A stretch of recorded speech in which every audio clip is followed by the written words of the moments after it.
So hello student, welcome है आपका हमारे चैनल हेलो शिक्षा में। तो अगर आपने अभी तक हमारे चैनल को सब्सक्राइब नहीं किया है तो प्लीज़ इसको सब्सक्राइब कर लीजिए, क्योंकि यहाँ पे स्टडी से रिलेटेड वीडियोस आते रहते हैं बीएससी और एमएससी मैथ्स से। ओके, तो अब हम लोग देखेंगे आज रॉचीज थ्योरम, ठीक है, जो कि बहुत ही ज़्यादा इम्पॉर्टेंट है एमएससी के पॉइंट ऑफ व्यू से, एमएससी फर्स्ट सेमेस्टर में। ठीक है, तो हम लोग देखते हैं रॉचीज थ्योरम। तो ये एडवांस्ड कॉम्प्लेक्स एनालिसिस का पार्ट है, जिसमें हम लोग देखते हैं रॉचीज थ्योरम। ठीक है, तो इसका स्टेटमेंट बताते हैं।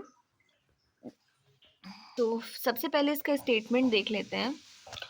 तो रॉचीज थ्योरम में हम क्या देखते हैं, if f of Z and g of z दो फंक्शन है, f of Z and g of Z are analytic on and inside a closed contour C. ठीक है, पेपर में आया तो ये आपको स्टेटमेंट लिख के आना है, अगर स्टेटमेंट पूछे तो contour C, and if g of Z is less than f of z. याद रखना, ये कंडीशन जरूर लिख के आना, g of Z is mod of g of Z is less than f of z on C, then f of z and f of z plus g of z, f of z and f of z plus g of z having the same number of zeros। ठीक है, तो चलिए इसका proving देखते हैं। सो अब हम लोग इसका प्रूफ देखेंगे। ठीक है, तो प्रूफ में क्या है, अकॉर्डिंग टू स्टेटमेंट हमने क्या देखा, F of Z is less than G of Z and both are the analytic function on the C, a closed contour C, and g of z is less than f of z। ठीक है, our aim क्या है, our aim ये है कि f of z and f of z plus g of z having the same number of roots. तो हम लोग इसको टू पार्ट्स में लेकर इसको प्रूव करेंगे। तो फर्स्ट टाइम हम लोग ये देखते हैं कि अगर f ऑफ z के पास कोई रूट नहीं होगा तो f of z plus g of z के पास भी कोई रूट नहीं होना चाहिए। ठीक है, तो we will show that neither f of z nor f of z plus g of z having the zeros. ठीक है, अगर हम लोग सपोज कर लेते हैं कि एफ ऑफ जेड के पास एक रूट है जेड इक्वल्स टू ए, तो रूट का मतलब है अगर इसको जेड की जगह रखेंगे तो हमारा एफ ऑफ जेड की वैल्यू क्या आ जाएगी, ज़ीरो आ जाएगी। अगर जेड की जगह हम लोग ए रखें और ए अगर इसका एक रूट है तो, मतलब सॉरी ज़ीरो है तो, ठीक है, ज़ीरो है तो अगर हम लोग जेड की जगह ए रखेंगे तो क्या आ जाएगा, ज़ीरो आ जाएगा। हम लोग को एक कंडीशन दी गई है, F G of Z is less than f of Z, Z की जगह क्या रख देंगे, ज़ीरो रख देंगे, तो यहाँ पे भी क्या आ जाएगा, ज़ीरो। तो F of A is equals to ji of A is equals to zero, but हम लोग को कंडीशन क्या दी गई थी, F of Z is less than G of Z. ठीक है, तो ये तो हम लोग का इक्वल आ गया ना, f of A is equals to ji of A is equals to zero. तो our assumption is wrong, hence f of z has no zero. Again, अब हम लोग अगेन देखते हैं कि पूरा आपको करके लाना है। ठीक है, अगर एग्जाम में आएगा तो पूरा आपको पहले फर्स्ट कंडीशन पूरी प्रूव करनी, फिर सेकंड कंडीशन पे भी हम दिखाएंगे, उसको प्रूव करना है। ठीक है, तो F of Z plus ji of Z is equals to zero देखते हैं अगर, तो क्योंकि f of A is equals to minus g of ए।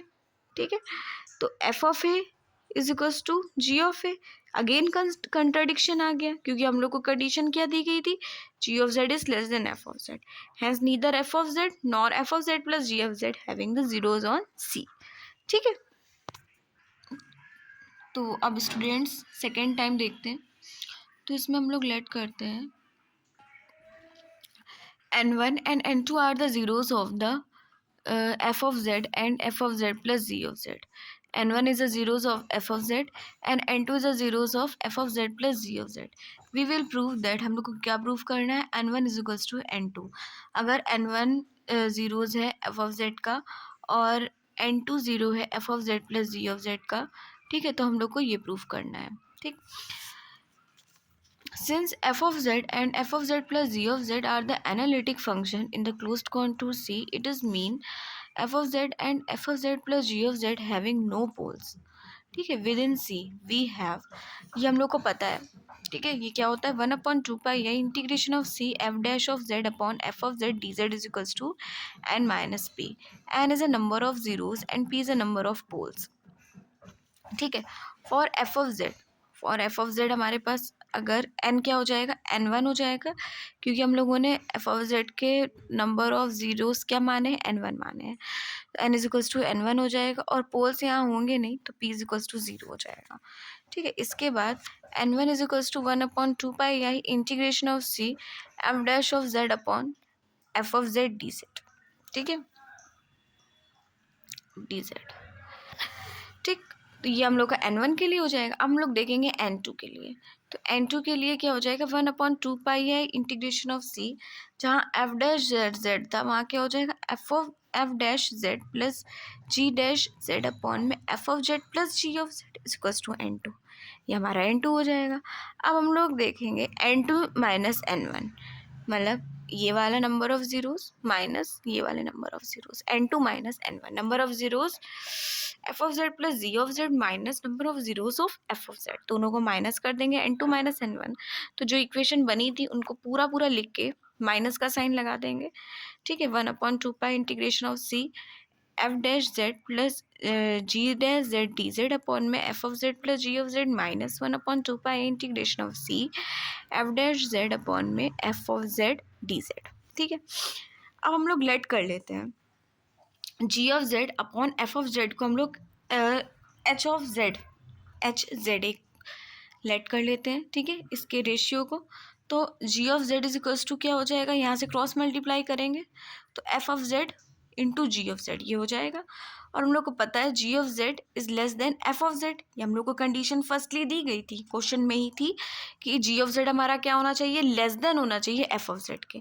तो यहाँ से ये अपॉन में चला जाएगा ना, जी ऑफ जेड अपॉन में एफ ऑफ जेड, तो लेस देन किसकी हो जाएगा, 1 की हो जाएगा। और ये हम लोगों ने क्या लेट किया है, एच ऑफ जेड, तो h of Z is less than 1, hence f of Z and g of Z are analytic inside the सी।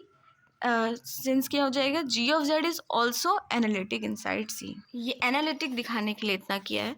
अब n2 माइनस n1 हम लोग अपनी इक्वेशन पे आ जाते हैं। n2 minus n1 1/2 integration of सी, पूरी इक्वेशन वही है, जहाँ जहाँ जी ऑफ जेड है, जी ऑफ जेड वहाँ वहाँ हम लोगों ने क्या रखा है, f of Z H of Z. ठीक है, एक देखिए, ये देखिए g of Z F of Z is equals to h of Z, तो जी ऑफ जेड की जगह हम लोग क्या क्या रखेंगे, F of Z into H of Z. तो जहाँ जहाँ जी ऑफ जेड है इक्वेशन में, इस वाली इक्वेशन में वहाँ वहाँ F of Z into ji of Z रखेंगे। ठीक है, लेकिन यहाँ पे देखो, यहाँ पे तो हम लोग रख देंगे, क्या रखेंगे यहाँ पे, F of Z H of Z, क्योंकि यहाँ पे सिंपल जी ऑफ जेड है। लेकिन यहाँ पे क्या है, देखो जी डैश जेड है, जी डैश जेड का मतलब इसका डिफ्रेंशिएशन किया गया है, तो हम लोग जी डैश जेड की वैल्यू रखेंगे, जी डैश जेड की वैल्यू रखेंगे। जी डैश जेड की वैल्यू कैसे रखेंगे, हम लोग जी डैश जेड अगर फाइंड करना चाहें तो कैसे आएगा, ये दो फंक्शन है, ठीक है, दोनों जेड के फंक्शन है, तो दोनों का एक एक बार डिफ्रेंशिएशन होगा। First function differentiation of second function, जिसका डिफ्रेंशिएशन होगा उसके ऊपर डैश लग जाएगा, plus second function first function का डिफ्रेंशिएशन। ठीक है, तो जहाँ G of dash of Z है वहाँ पे हम लोग इस वाली वैल्यू को रखेंगे।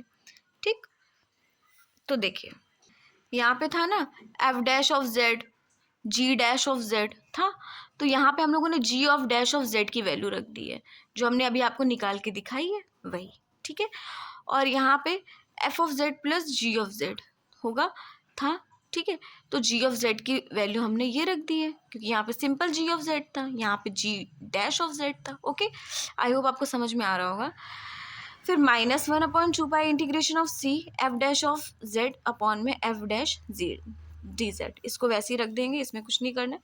इसके बाद n2 minus n1 is equal to 1/2 ठीक है, यहाँ से हम लोग इसको अलग कर लेंगे। ठीक है, इसको अलग कर लेंगे। अब यहाँ पे क्या करेंगे, देखो यहाँ पे न्यूमरेटर और डिनोमिनेटर को ऐसे डिवाइड किया गया। अब कैसे किया गया मैं दिखाती हूँ। ये देखो हमारे न्यूमरेटर में ये है, ठीक है, हमारे न्यूमरेटर में ये था F dash of Z plus F of Z H of Z plus H Z F dash of Z. तो यहाँ से हम लोग क्या कर लेंगे, एफ ऑफ जेड को कॉमन ले लेंगे।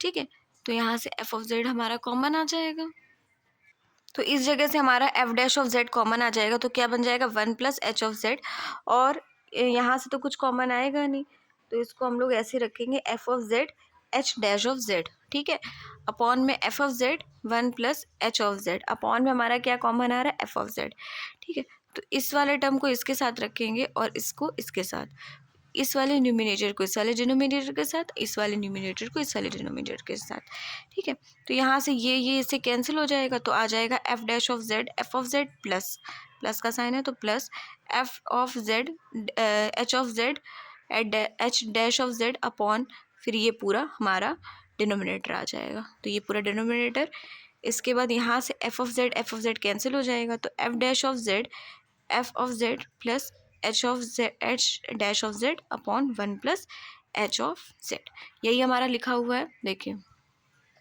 1/2 pi integration of C F dash, हम लोगों ने इंटीग्रेशन को भी अलग अलग कर लिया, ठीक है, F dash of Z upon F of Z D Z plus 1/2 pi integration of C F of Z H dash of Z D Z upon F of Z 1 plus H of Z, ये इसे cancel हो जाएगा, अभी बताया मैंने, और ये हमारा माइनस में भी यही चल रहा है, देखो 1/2 pi integration of C F dash of Z F of Z D Z, तो ये इससे क्या हो जाएगा कैंसिल आउट हो जाएगा, तो केवल कितना बचेगा 1/2 pi integration of C H dash of Z upon 1 plus H of Z D Z, हम लोग को क्या पता है ये पूरा फंक्शन क्या है एनालिटिक है, तो एनालिटिक का क्लोज्ड कॉन्टूर सी हमारा क्या हो जाएगा 0 होता है बाय कॉची थ्योरम से, ठीक है, तो यहाँ से क्या आ जाएगा n2 minus n1 is equals to 0, तो यहाँ से क्या हो जाएगा n2 is equals to n1, यही हम लोग को प्रूफ करना था कि number of zeros of F of Z are equal to the number of zeros of f of z